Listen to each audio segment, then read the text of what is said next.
Unang araw ng Nobyembre, araw ng mapatay. Tahimik siyang nagbabantay sa puntod ng kanyang panganay na anak.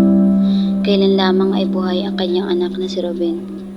Ang mabait niyang Ruben. Matamang tinitigan ang krus ng puntod ng anak. Sa matagal niyang pagkatitig, dito'y para niyang nakita ang maamong mukha ng yumaong anak. Ang nakaraan. Inay, may sasabihin po sana ako. Bukas na pong loss ko ng Maynila. Kasi kung ipagpapaliban ko pa pong aking pag-alis, at baka ako'y muli sa pagpapatala. Hoy, sige anak, basta pag-aaral lang ang tupali mo dun ha, at saka pag-iingat ka palagi. Opo, Inay. Beleng, totoo ba itong narinig ko mong maalis na bukas ang ating anak? Oo, Siso. Naku mabuti sana yung huwag mo nang payagan yung umalis yan. Ako'y nababangala eh. Ano pa ba naman, Siso? Ikaw yung taong mahina ang loob. Alam naman natin na mabait na anak si Ruben. Sigurado ka na ba dyan? Oo naman, basta magtiwala lang tayo sa kanya. Anak natin yun eh. O sige, pero ang masusunod.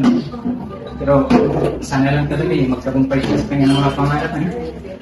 Basta lagi lang natin siyang susuportahan sa lahat ng kanyang mga ginagawa sa buhay.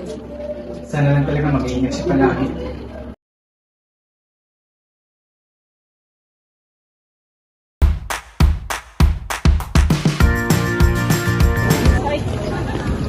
Hey pre, yung bagong classmate natin, oh. Tara, lapitan natin. Parang magkakapira naman tayo dito. Tara!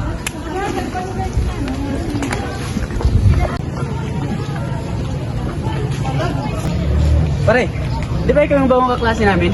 Nag-iisa ka yata, wala ka bang kaibigan dito? Wala nga eh. Walang problema, Jam. Andito kami para maging kaibigan mo. Ano, sama ka ba? Oo naman. Ayos! Ako nga pala si Ramon. Ruben pare, Ruben. Victor, pare. Ruben. Tara.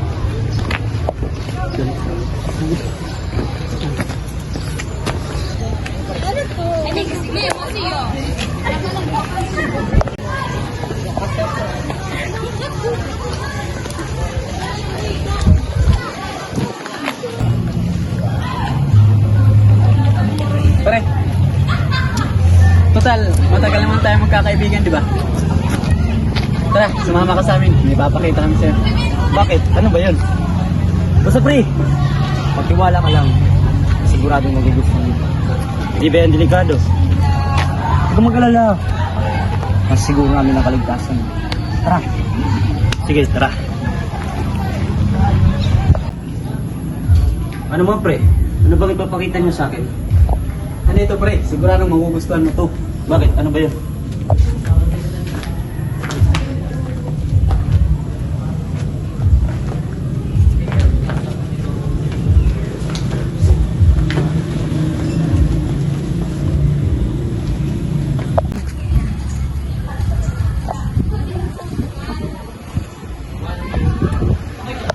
Ano ba ito mga pare?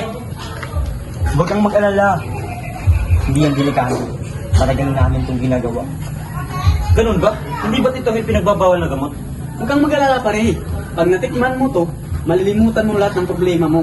At mararamdaman mong parang lumulutang ka sa hangin. Ganun pala yun. Paano ba ito gawin? Ganito lang yan, pre. Pre, hawakan mo.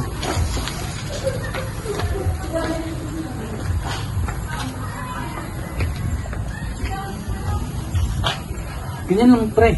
Subukan mo. Ganun ba? Sige nga, masubukan nga.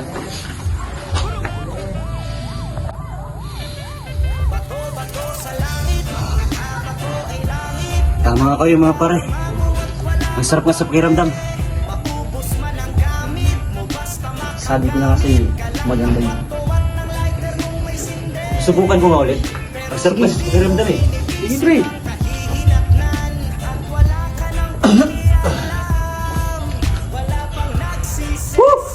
Sarap! Ayos!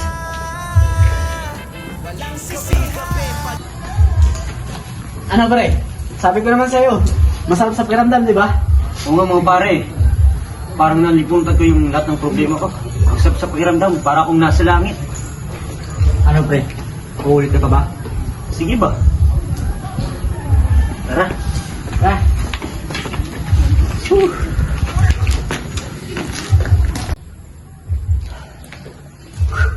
Sarap sa pakiramdam.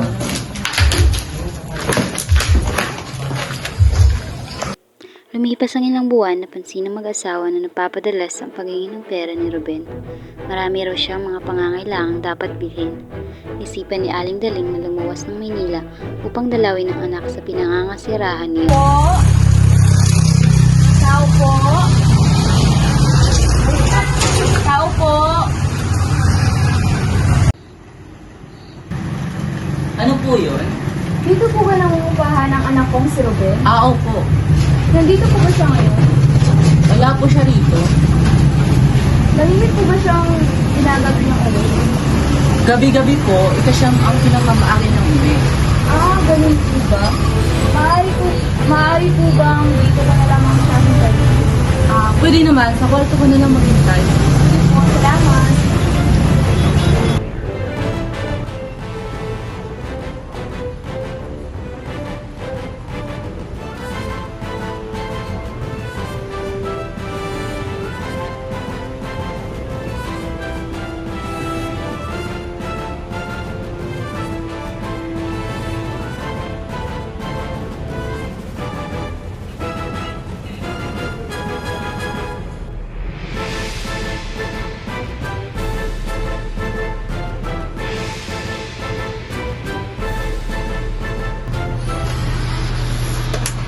O, Inay. Oo, anak. Andun ka na pala. Ano po, Inay? Ba't gabi ka na umuwi? Eh, nag-aral pa po kami ng mga kaibigan ko sa asignaturang accounting eh. Ah, ganun ba? Opo. Oo, anak. Hindi ka na mamayat at namumutla ka yata ah. Wala po to, Inay. Sadyang medyo nahirapan lamang po sa pag-aaral. Oo, ito. Ano po yun, Inay? Mukhang pwede ito pang dagdag sa gastusin niyo dito. Sige po, salamat po. Isang umaga, ang mag-asawa ay ginimbal ng isang telegrama mula sa kasera niyon. Tao po. Tao po. Sulat po para kay Aling Daling at Mang Siso. Ay, ikaw pala. Maraming salamat.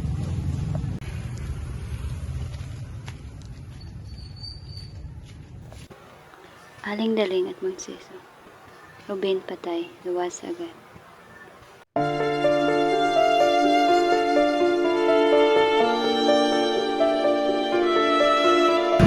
Siso! ano yun namin? Siso, anak natin! Siso! Anak natin! Bakit ano yung nangyari? Lulus tayo agad sa Manila. Ang kamatayan ni Ruben ay malagim.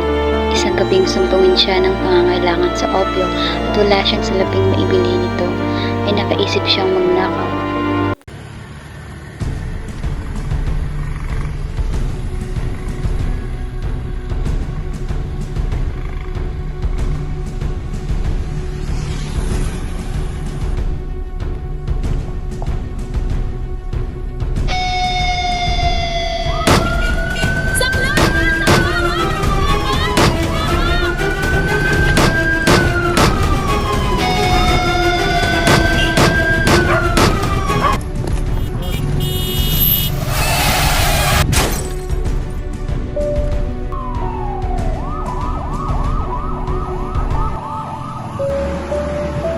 Bakit kayo mga tao nakakain ng kanilang bidhi ang makapagpahamak ng kanilang kapwa-tao? Buhay pa sana ang anak natin ngayon kung hindi lang siya naging sugapo sa opio.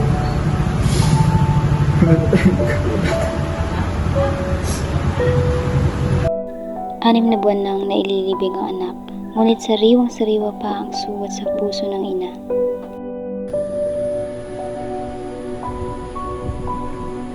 Anak, madilim ang langit sa akin, sapagkat pinakamamahal kita.